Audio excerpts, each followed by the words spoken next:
이제 오늘부터 11월, 다음 달 11월 마지막 주 혹은 12월 첫째 주까지 이제 욥기서 말씀을 주일에 차례대로 이제 상고하도록 하겠습니다. 그래서 오늘은 그 첫 번째 시간으로 이 시간 시험이 몰려올 때라는 제목으로 함께 말씀의 은혜를 나누겠습니다. 어느 교회 이야기입니다. 그 교회에는 어려움을 당한 두 가정이 있었습니다. 먼저는 그 순필이라는 이름을 가진 그 청년의 가정이었는데, 그 청년은 이 중증 자폐증을 갖고 있었습니다. 그래서 간단하게 고개를 끄덕이며 인사하는 것 외에 다른 어떤 의사 표현하는 것을 아주 힘들어했습니다. 그리고 손에는 항상 이 손수건이 하나 이렇게 묶여 있었고, 자기 마음이 불편하거나 또 뜻대로 되지 않을 때는 막 머리를 심하게 이렇게 벽에 부딪히곤 했습니다. 그리고 그의 곁에는 30년 동안 그 순필이를 돌보고 키웠던 부모님이 있었습니다. 또 한 사람은 이 다윗이라는 이름을 가진 초등학교 3학년 아이의 가정입니다. 그 다윗 역시도 자폐 판정을 받았습니다. 그 다윗의 엄마는 아이가 태어나고 얼마 되지 않았을 때 아이가 뭔가 다른 아이와 다르다 그런 것을 이제 발견했고, 그래서 이제 병원에 데려가 테스트를 받았는데 결국 자폐 판정을 받고, 그리고 그때부터 그 가정의 시련이 시작이 되었습니다. 그럼에도 부모는 이 아이가 다윗처럼 정말 자라면 좋겠다, 그래서 다윗이라는 이름을 지어주고 그 아이에 대한 꿈과 기대를 포기하지 않았습니다. 그러나 아이의 모습은 전혀 반대였습니다. 말로 의사를 표현하기보다는 먼저 울고 행동으로 반응했고, 부모는 그때마다 눈물과 그 아픔이, 고통이 끊이지를 않았습니다. 그런데 놀랍게도 그 교회에서 가장 신실하고 가장 주님 사랑하고 헌신하는 분들은 다른 분들이 아니라 바로 그 순필 청년의 부모님, 그리고 다윗의 부모님들이었습니다. 주일 예배도 가장 앞자리에서 예배를 드리고, 그리고 금요 기도회 때는 항상 강대상 앞에 와서 하나님 앞에 눈물로 기도하는 분들이 바로 그분들이었어요. 더 놀라운 사실은 그분들은 단 한 번도 하나님을 원망하거나 자신의 신세를 한탄한 일이 없었다는 것입니다. 단지 그분들이 고백하는 것은 하나님 없이 살 수 없다, 하나님 없이 살 수 없다라는 고백이었습니다. 그분들은 늘 이렇게 말했다고 합니다. 하나님이 계시다면 어떻게 우리에게 이런 일이 일어날 수 있지라고 말하는 대신에, 하나님이 계시지 않았다면 어떻게 우리가 이 고통을 이겨낼 수 있었을까? 하나님이 계시지 않았다면 어떻게 우리가 이 고통을 이겨낼 수 있었을까라고 하면서 오히려 하나님 앞에 감사하는 그런 삶을 살았다는 것입니다. 여러분, 무엇을 생각하게 됩니까? 오늘 우리가 지고 있는 삶의 무게, 고통의 문제 앞에 하나님이 어떻게 나한테 이러실 수 있지? 라는 생각 대신에, 말 대신에, 그래, 하나님이 계시기 때문에, 하나님이 계시기 때문에 난 감당할 수 있어 라고 말해야 한다라는 것입니다. 여러분, 오늘 본문은 욥이 당한 시험에 대해서 이제 말씀을 하는데, 특별히 욥이 당한 시험은 한두 가지가 아니었습니다. 한 번, 두 번이 아니었습니다. 엄청난 시험이 두 번, 세 번 계속해서 하나의 시험이 끝나면 또 다른 시험이 몰려오고 하나조차 감당할 수 없는 시험을 욥은 여러 번 감당했다라는 것입니다. 더구나 욥기 1장 말씀 시작 부분을 보면 욥은 부족함이 없는 삶을 살았습니다. 오히려 남들이 부러워할 만한 그런 삶을 살았어요. 양이 7,000마리, 낙타가 3,000마리, 소가 500결이, 상상할 수 없는 엄청난 부자였어요. 뿐만 아니라 아들 7에 딸 3, 아주 다복한 가정인데 더 중요한 것은 뭐냐면 그 자식들이 10명의 자식들이 그렇게 서로 우애 좋게 지내더라는 거예요. 그러니 여러분 욥이 무엇을 더 바랄 수 있었겠습니까? 그랬던 욥의 삶에 어느 날부터 무서운 시험이 이제 몰려왔어요. 자, 그렇다면 욥은 이 시험들을 어떻게 감당해 갔을까? 그리고 오늘 우리는 이 욥과 같은 시험이 몰려올 때 어떻게 우리의 믿음과 삶을 지켜낼 수 있을까? 오늘 말씀을 통해서 우리가 두 가지를 생각해 본다면, 첫째로 여러분 어떤 시험에도 말로 죄를 짓지 않는 것입니다. 어떤 시험이 몰려올 때도 결코 말로, 입술로 죄를 짓지 말라. 앞서 말씀드린 것처럼 여러분 욥은 부자로 살았고 자식들도 다 잘 살았습니다. 남부럽지 않은 행복한 삶이었어요. 그랬던 욥에게 어느 날 뜻밖의 소식이 들려옵니다. 1장 15절 말씀해 보니까 어느 날 스바 사람, 지금의 에디오피아 사람들인데 이 사람들이 찾아와서 자기 밭의 모든 작물들을 뺏어가고 종들까지 죽였다라는 소식을, 첫 번째 소식을 듣게 됐어요. 그리고 그 다음에는 갈대아 사람들이 이번에는 몰려와서 그나마 남은 재산 다 빼앗아가고 남은 종들까지 다 죽였습니다. 그런데 욥의 시험은 그것이 전부가 아니었죠. 이번에는 사랑하는 자식들이 그 맏아들 집에서 다 모여서, 형제들이 모여서 우애 있게 서로 먹고 마시면서 그 행복한 순간에 갑자기 큰 바람이 불어와서 집이 무너지고 한순간에 그 10 자식들이 비명행사를 했다는 것입니다.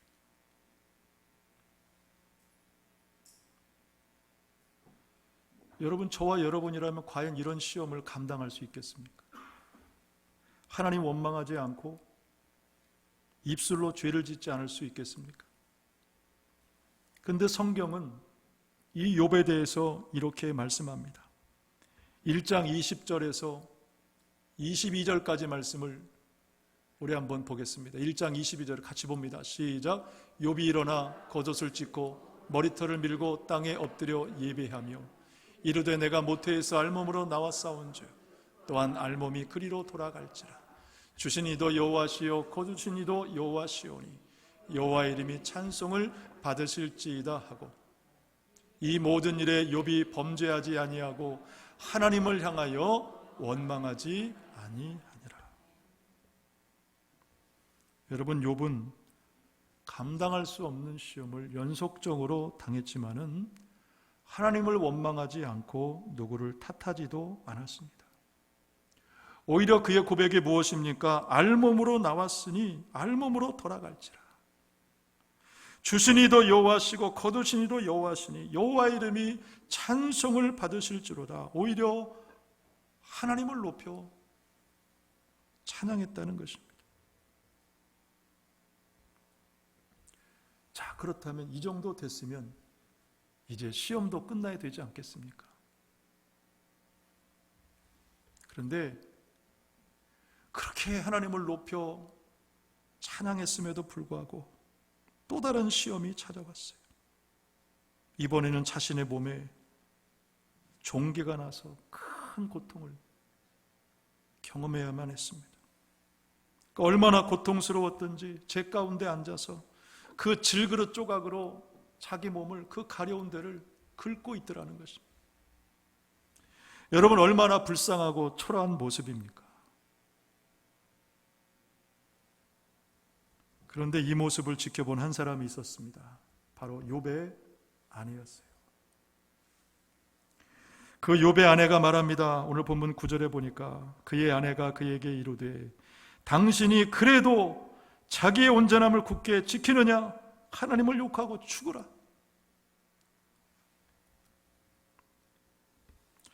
욥의 아내는 고통하는 욥을 위로하지 못할 망정 오히려 욥을 비난하고 저주까지 하더라는 것입니다. 여러분, 그래서 우리는 우리 자신이 어떤 시험 받고 고통당할 때 우리 자신이 먼저 말로 죄를 짓지 않는 것, 누군가를 비난하고 원망하지 않는 것도 중요하지만은 시험당하는 누군가를 함부로 판단하고 정죄하고 비난하는 것도 여러분 삼가해야 됩니다. 우리가 가장 먼저 죄를 짓기 쉬운 게 입술로 마음으로 비난하고 저주하는 거예요. 욥기 4장에 보면 이제 욥이 당한 이 고난의 소식을 듣고 욥의 세 친구들이 이제 찾아옵니다. 그리고 욥이 3장에서 자신의 그 고통, 그 절망을 얘기를 할 때에 그 말이 끝난 후에 가장 먼저 세 친구 중에 연장자인 엘리바스가 이제 욥에게 말을 합니다. 어떤 말을 하느냐? 많은 말들을 하는데 크게 보면 두 가지를 말해요. 자, 우리는 이 엘리바스의 말을 통해서 우리에게 이런 모습이 있지 않는가? 여러분 한번 돌아보시기를 바랍니다. 엘리바스가 욥에게 뭐라고 얘기하냐? 크게 두 가지인데 첫 번째, 엘리바스는 그 욥의 과거 행적을 비난하는 말을 합니다. 욥의 과거를 말하면서 욥을 아주 신랄하게 비난했어요. 4절 5절 말씀에 보니까 뭐라고 얘기합니까? 네가 욥아, 내가 넘어진 자들을 붙들어주고 무릎이 강한 자들을 강하게 해주었다. 그런데 이제는 내게 이 일이 임했다. 이제는 내게 임했다. 그러면서 7절에서 이렇게 말합니다. 7절 말씀을 보니까 우리 같이 한번 볼까요? 4장 7절 말씀을 같이 봅니다. 시작. 생각하여 보라. 죄 없이 망한 자가 누구인가? 정직한 자의 끊어짐이 어디 있는가? 여러분, 엘리바스가 지금 욥에게 무엇을 말하고 있냐면, 욥아, 내가 당하는 이 끔찍한 고통은, 이 시련은 무엇 때문이냐? 내 죄 때문이라는 거예요. 내 죄 때문이라는 것입니다. 그 말을 들은 욥이 얼마나 더 고통스럽겠어요.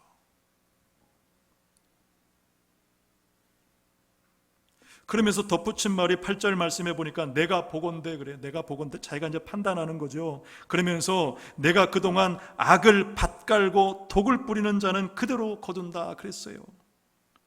무엇을 말하냐면 욥이 과거에 했던 모든 말들, 행동들, 선한 일들, 그 모든 일은 뭐냐? 결국 악의 밭을 가른 것이다. 그리고 독을 뿌렸다는 거예요. 독을 뿌렸다. 욥이 했던 그 선했던 그 과거의 말들, 행동들 다 부정하는 것입니다. 비난했던 거예요.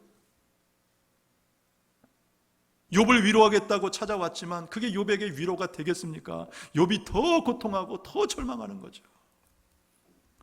여러분, 그래서 말이라는 게 이렇게 무서운 것입니다.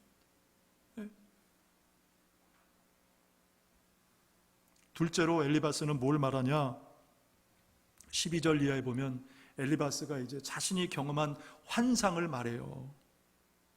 그 환상을 말하면서 왜 환상을 말하냐? 결국은 자신의 논리를 이제 강화시키고 주장하는 그 도구로 쓰다라는 것이 아주 잘못된 방법이죠. 그래서 12절에 보니까 엘리바스가 뭐라고 시작하냐? 자기가 세미한 음성을 들었대요. 가느다란 소리를 들었다. 세미한 음성을 들었다. 그러면서 그 소리를 들으면서 자기에게 두려움과 떨림이 있었고 뼈마디가 흔들렸다. 무엇을 말하냐면 자기가 들은 그 세미한 목소리가 실제적이라는 거예요. 실제적. 실제적이다. 왜냐하면 그래야 사람들이 그 말을 믿기 때문에, 신뢰하기 때문에. 뿐만 아니라 16절에 보면 엘리바스가 뭐라고 얘기하냐면 한 영을 보았고 조용한 중에 그 목소리를 들었다. 자, 왜 또 엘리바스가 이런 말을 하냐면 바로 자신이 본 그 환상에 대해서 신적 권위를 부여한 거예요. 이게 그냥 속된 말로 돼지꿈이 아니라, 스쳐가는 생각이 아니라 신이, 하나님이 내게 보여주신 것이다. 그 신적 권위를 부여한 것입니다. 왜냐하면 여러분, 당시만 하더라도 어떤 꿈을 꾸거나 환상을 경험하고 혹은 어떤 신적 존재로부터 음성을 들었다는 것은 뭐냐면 곧 신의 계시다. 사람들은 다 그렇게 믿을 때였기 때문에, 다시 말해서 엘리바스는 자신이 경험한 그 영적 체험을 통해 자신은 높이고 욥의 선행은 부정하고 아주 깎아내리는 데 썼다는 것입니다. 그런데 여러분, 우리가 결론적으로 알지만 욥이 당한 시험은 욥의 죄 때문이 아니잖아요. 하나님이 허락하신 시험이었어요. 무엇을 생각하게 되느냐? 여러분, 우리가 꿈이나 환상 혹은 어떤 특별한 기도 응답 같은 나만의 어떤 영적인 체험 얼마든지 할 수 있습니다. 우리가 그것 자체를 부인해서도 안 되고 부정해서도 안 돼. 얼마든지 그럴 수 있어요. 중요한 것은 뭐냐면 우리가 그 결과, 열매들을 볼 수 있어야 된다. 여러분, 하나님도 우리에게 은사, 달란트, 영적인 체험 얼마든지 주시지만은 때로는 사탄도, 귀신도 여러분 그렇게 역사할 수 있어요. 애굽의 술사들도 지팡이 가지고 뱀을 만들었잖아요. 중요한 것은 여러분, 우리가 시험이 몰려올 때 말로 죄를 짓지 않는 것. 절대로 죄를 짓지 않겠다. 하나님 원망하지 않고 누구를 탓하지도 않겠다. 또 시험당한 분들 함부로 판단하거나 함부로 말하지 않는 것입니다. 시험당하고 고통당하는 누군가가 있다면 예수님께서 그 죽은 나사로를 생각하시면서 눈물을 흘리시더라 그랬죠. 눈물을 흘리시더라. 그냥 고통당하는 사람 옆에서 같이, 우리가 새벽 시간에 공감이라는 말을 했지만 같이 울어주는 것입니다. 때로는 말이 지나치면 그게 위로가 되지 않아요. 제가 새벽 시간에도 그 박춘자 집사님 말씀을 드렸지만, 제가 청년 시절에 많이 힘들고 어려웠을 때, 낙담했을 때 그 박춘자 집사님 그저 오셔서 바카스 한 병 저한테 주는 게 전부였어요. 그리고 한번 씩 웃어줘요. 전 지금도 그때 그 받은 위로가 기억이 나요. 그냥 누군가 내 옆에 함께 있어주는 것. 여러분, 그 한 사람이 되시기를 바랍니다. 둘째로, 여러분, 시험이 몰려올 때 끝까지 하나님을 신뢰하는 것입니다. 시험이 몰려올 때 여러분 끝까지 하나님을 신뢰하는 것. 우리 13절 말씀을, 오늘 본문 13절 말씀 같이 보겠습니다. 시작. 밤낮 7일 동안 그와 함께 땅에 앉았으나 욥의 고통이 심함을 보므로 그에게 한마디 말하는 자가 없었더라. 무엇을 알게 되냐면 욥을 찾아온 욥의 친구들도 한마디 말도 안 했지만은 욥 역시도 일주일 동안 친구들하고 함께 있으면서 말 한마디 하지 않았어요.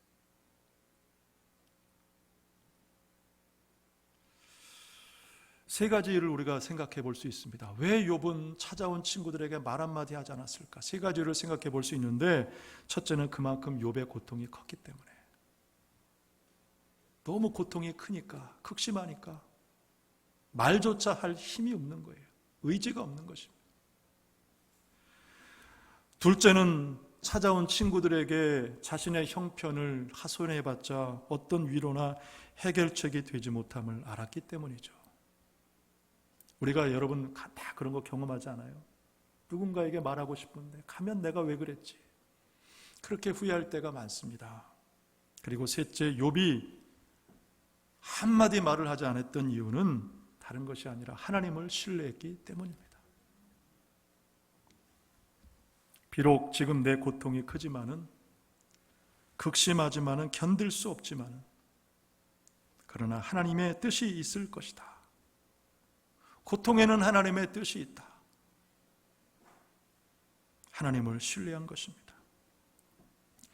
여러분, 그러므로 시험이 올 때에 끝까지 여러분 하나님을 신뢰하시기를 바랍니다.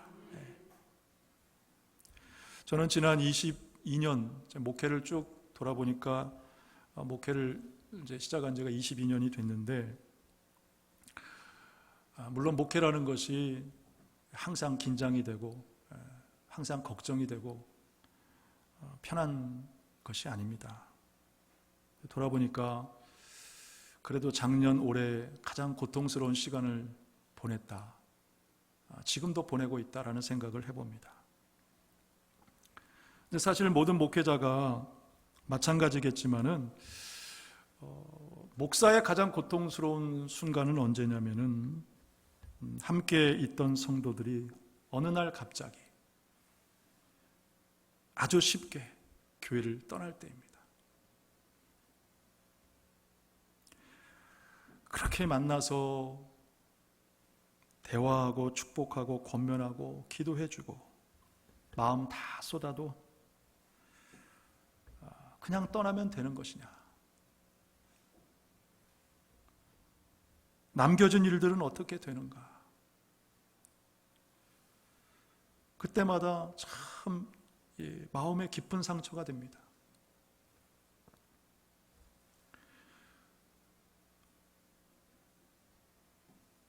간혹 그런 말도 들어요. 교회를 떠난 분들이 우리 성도들을 만나서 험담도 하고 또 성도들을 힘들게 한다, 그런 말도 듣습니다. 아니, 3단들이나 하는 일들을 왜 그런 일들을 하고 다닐까?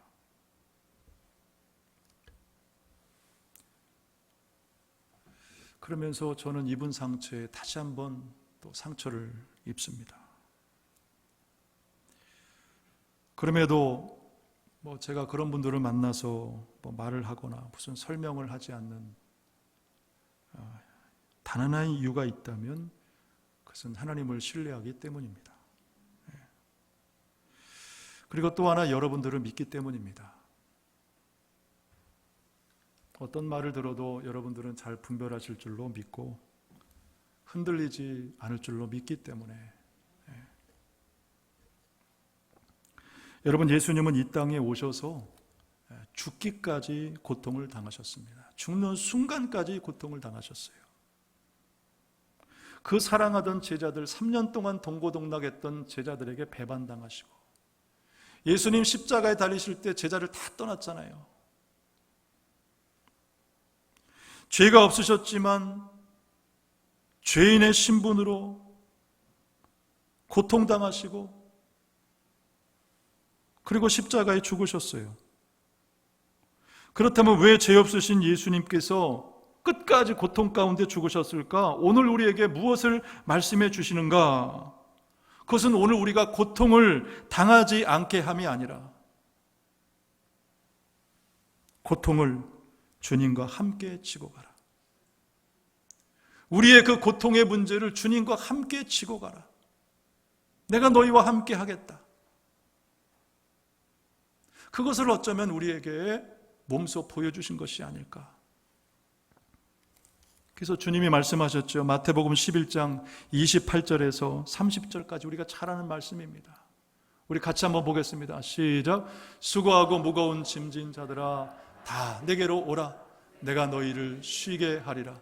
나는 마음이 온유하고 겸손하니 나의 멍에를 메고 내게 배우라. 그리하면 너희 마음이 쉼을 얻으리니 이는 내 멍에는 쉽고 내 짐은 가벼움이라 하시니라. 아멘. 여러분, 여기서 주님이 말씀하신 이 멍에라는 거, 자, 멍에라는 것이 어떤 건지 다 아시겠죠? 사진 한번 보여주실까요? 네. 저게 주님이 말씀하신 멍에입니다. 소 둘이 함께 멍에를 끄는 것이죠. 우리가 가진 그 멍에를 주님이 함께 져주신다. 그래서 내 멍에는 쉽고 내 짐은 가벼움이라 말씀하시는 거예요. 그래서 수고하고 무거운 짐진 자들아 다 내게로 오라. 내가 너희를 쉬게 하리라. 우리가 지고 있는 이 멍에 짐, 주님이 함께 져주시기 때문에 내가 너희를 쉬게 하리라 말씀을 하시는 것입니다.